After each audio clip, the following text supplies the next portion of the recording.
makes you think say wo na betima ye? Okay. My men found quote school kitwe bi.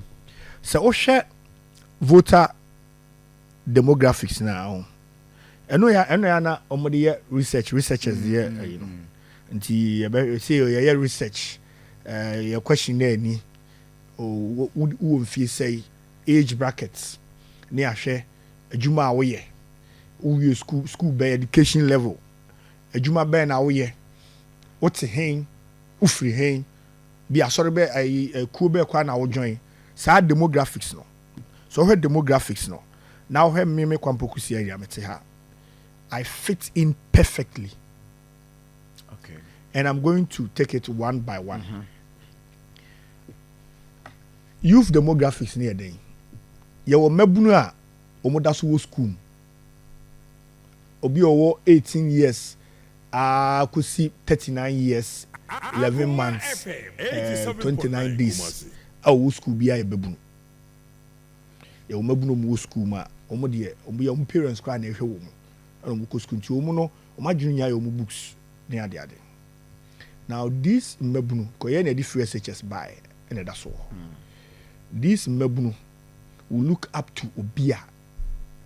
Omo person omo yet so no daachi. Professionally, me a lawyer ni.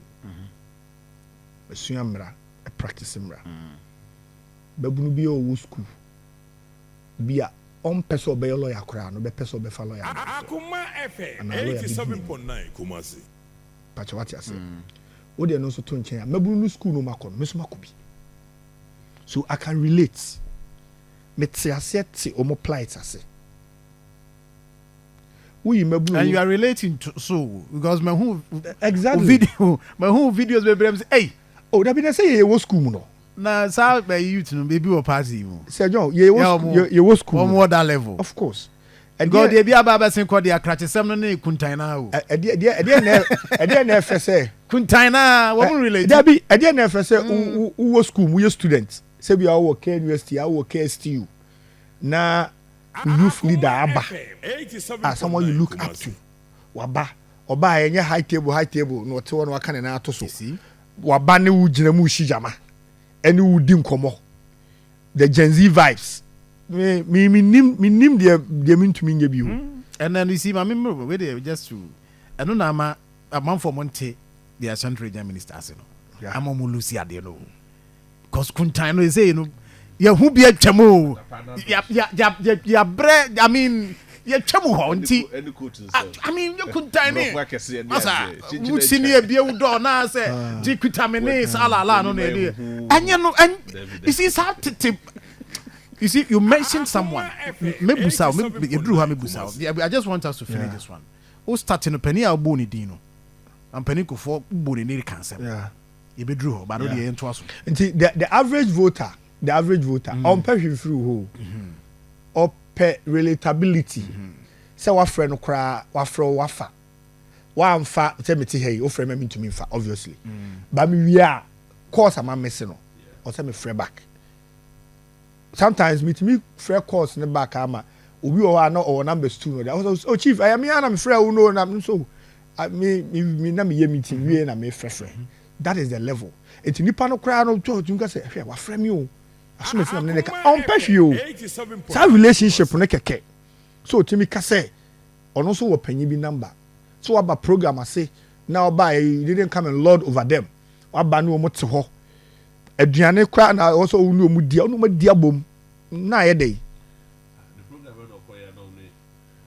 wo na oni omu edi anwamo of course me sa anwamo a aduane edi wo ahaban so me signature no obi a oni pa ko follow me way back time me ye DC say me DC na mu we dey up our social media handles na call it's something I do me mo ha me say Jack ye didi bo match mo me organize an kasa bia wo fa bia no ma be du achibre me bia wo fa bia mo du say now ayi nyina ayi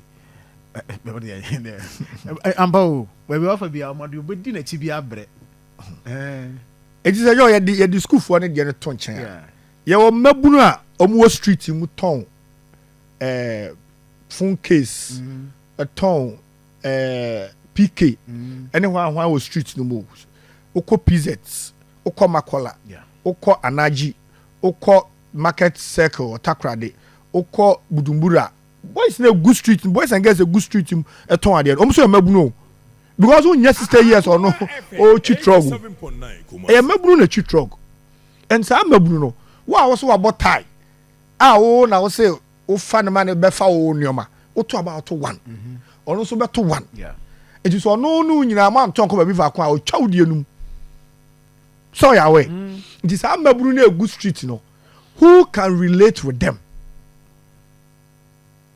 Me a street boy. Me a bantamani akwara. And na jubia me was street no so. Me te street language me te ase. Me te kasa na omoka no. Wo de wani kura kasa me te wo do nan etwifom kasa me te. There should be someone now can say asuma sinti me to abade. Exactly.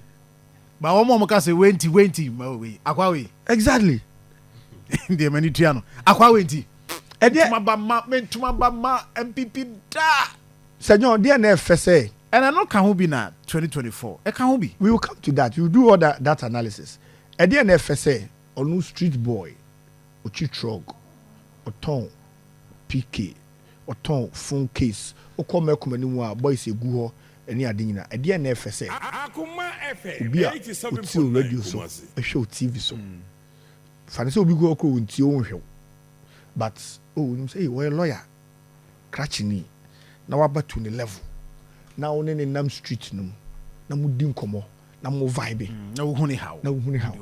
You know why I'm able to do that. Me adum he ya na ye wo me amini ye.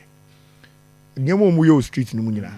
E bi asenye school ana the parents na omu wo bi e wo mo so mo de me koye. Ana menye obi ono hwe me a e bi anka me so me wo street no mu ye bisa because minima de nchen omu ho no. I have mates I no mo call JSS.